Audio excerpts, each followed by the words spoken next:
I just saw a news report while I'm enjoying my sandwich that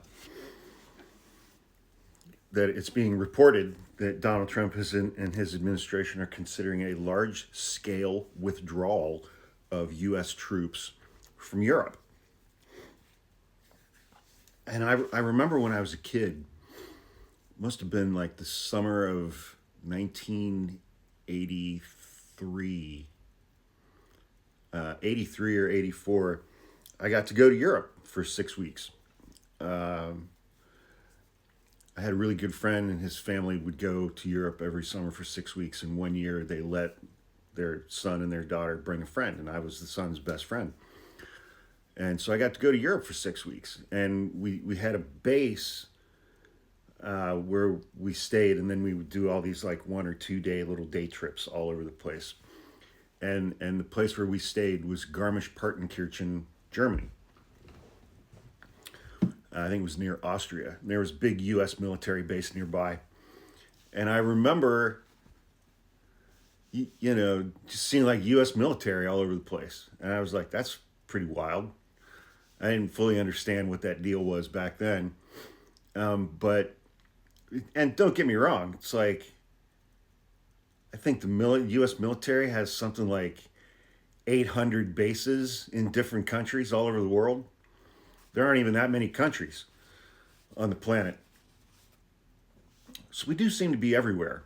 However, in context, we also saw our allegedly alcoholic, alleged rapist Secretary of Defense Pete Hegseth basically telling NATO this week to screw themselves, that we're not going to focus, as the United States government, we're not going to focus on the security of Europe anymore. And NATO's been in place for 80 years, since the end of World War II. Again, you take those two things together. Trump is saying we're going to pull a huge number of our troops out of Europe.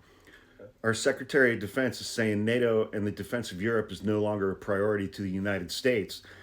And earlier this week, Donald Trump had a lengthy phone call with Vladimir Putin. And after that phone call, these things are announced. And Pete Hegseth also announced that we're basically not going to support Ukraine anymore.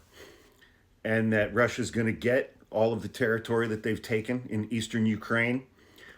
And Trump and Putin are going to negotiate an end to the Russia-Ukraine war that was started illegally by Russia invading Ukraine without Ukraine's participation.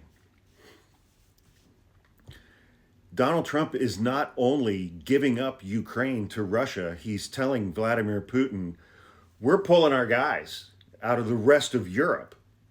So have at it.